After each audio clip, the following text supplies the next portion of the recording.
Otorita Ibu Kota Negara (OIKN) Nusantara terus berupaya memaksimalkan pembangunan IKN sebagai kota masa depan dengan konsep Smart Future Forest City dengan label kota hijau yang cerdas dan rendah emisi karbon. Salah satu upayanya melalui penjajakan kerjasama dengan berbagai pihak dari dalam maupun luar negeri. Saat ini OIKN menjajaki kerjasama dengan kota Shenzhen, salah satu kota maju di Republik Rakyat Tiongkok (RRT).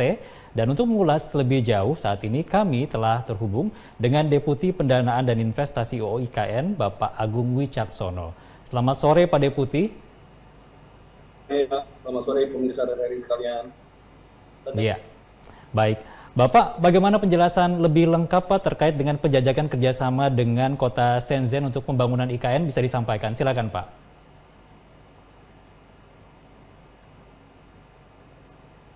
Untuk 7 Juli yang lalu, dalam rangkaian kunjungan kenegaraan Presiden Republik Indonesia Joko Widodo ke Chengdu di RRT bertemu dengan Presiden RRT Xi Jinping, ditandatangani sejumlah MOU antara kedua negara, dan salah satunya adalah MOU terkait dengan knowledge sharing, experience sharing ya, antara Ibu Kota Nusantara dengan Kota Shenzhen ya, dalam rangka perencanaan untuk Ibu Kota Nusantara. Dan ini ditandatangani oleh dari pihak Indonesia Bapak Menko Marves, Bapak Luhut Panjaitan, dan Kepala Otorita IKN Bapak Bambang Susantono. Dengan pihak dari RRT adalah NDRC, National Development and Reform Commission, jadi semacam sebuah komite untuk pembangunan di Tiongkok, dan juga dengan pemerintah kota Shenzhen.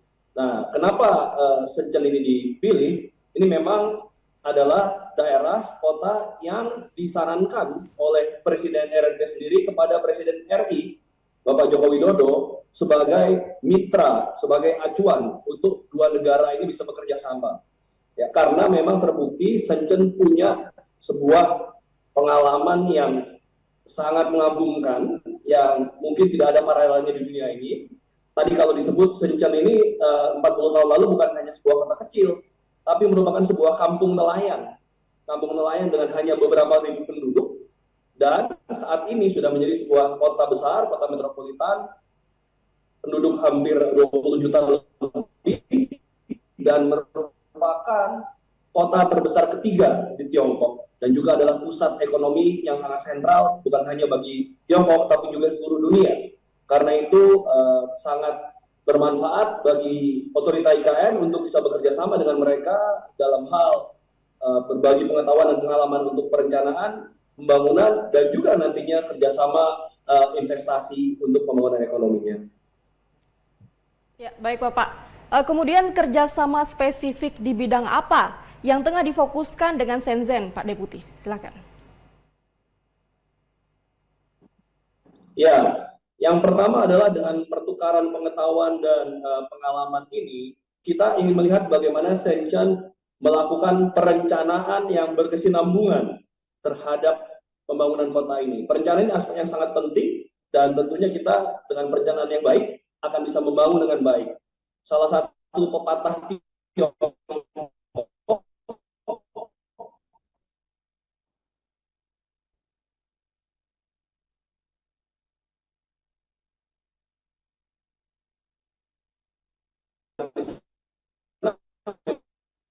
dan selanjutnya dari aspek pengembangan yang kita ingin dalami, karena Nusantara ini, IKN ini punya sebuah visi untuk menjadi Smart Sustainable Forest City, sebuah kota pintar, kota hutan yang berkelanjutan, yang ramah lingkungan. Dan di Shenzhen ini banyak sekali pengalaman mereka sebagai sebuah smart city, kota pintar. Ya, Pak Kepala Otorita kemarin misalkan mendatangi salah satu comment center, sebuah ruang kendali yang dimana aktivitas seluruh kota, aspek keamanan, aspek kebersihan, aspek kelancaran lalu lintas itu sudah dimonitor. Ya, ini bentuk smart city. Ya, tapi juga Shenzhen ini dikenal dengan yang namanya sponge city, kota spons. Ya, seperti namanya spons ini artinya dia bisa menyerap. Nah, menyerap apa? Menyerap air, ya, sehingga lebih ramah lingkungan. Nah, konsep bagaimana pembangunan yang hijau dan ramah lingkungan dan dilakukan kota Shenzhen ini menjadi bagian dari area perencanaan yang akan kita pelajari bersama. Iya.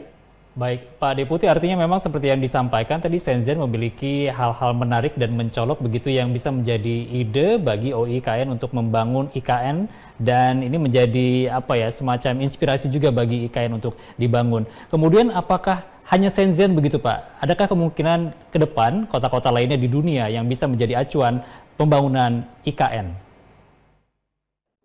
Tentu Erwin, kita punya visi IKN ini menjadi a world city for all, sebuah kota dunia untuk semua. Dan bisa dilihat dari para mitra yang telah mengirimkan letter of intent atau minat untuk bekerja sama dengan otorita IKN, itu justru datang dari hampir 19 negara di dunia. Sangat luas. Jadi tidak hanya Tiongkok.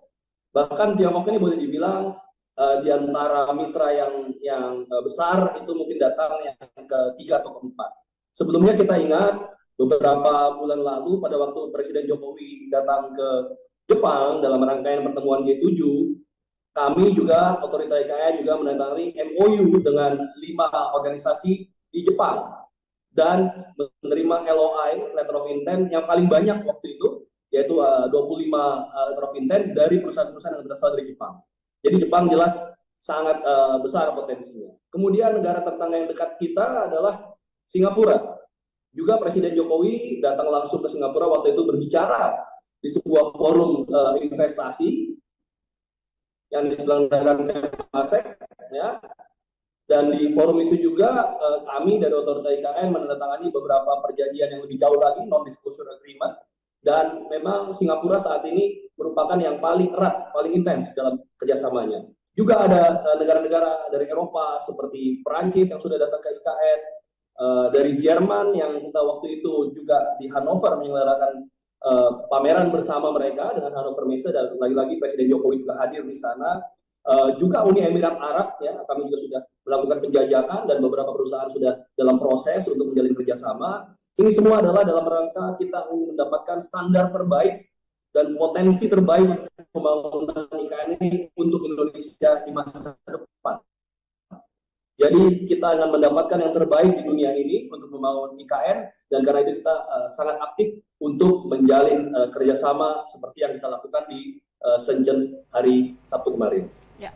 Baik Pak, sejauh ini bagaimana perkembangan pendanaan dan investasi secara keseluruhan dalam pembangunan IKN, Pak Deputi? Silakan. Ya, terima kasih Via. Kabar yang mengembirakan adalah saya boleh sampaikan untuk investasi yang sudah mencapai fase kesepakatan dengan para investor, itu adalah para investor domestik, ya, yang berkomitmen untuk membangun mulai dari rumah sakit, hotel, kemudian sekolah, juga kemudian perkantoran, ya, dan juga shopping mall misalkan di area mixed use development.